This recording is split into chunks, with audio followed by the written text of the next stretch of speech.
And if you read the glorious Quran, the last and final revelation of Allah subhanahu wa ta'ala, which was revealed to the last and final messenger, Prophet Muhammad, peace be upon him, the glorious Quran, almost all the verses, directly or indirectly, they're connected with Tawheed.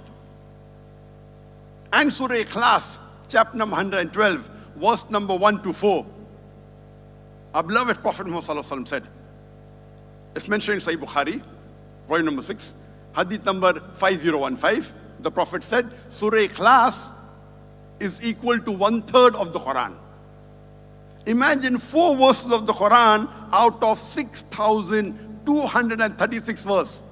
It is 0.064%. 4 verses of the Quran out of 6,236 is 0.064%. And our Prophet said it is 1/3 of the Quran, 33.33%.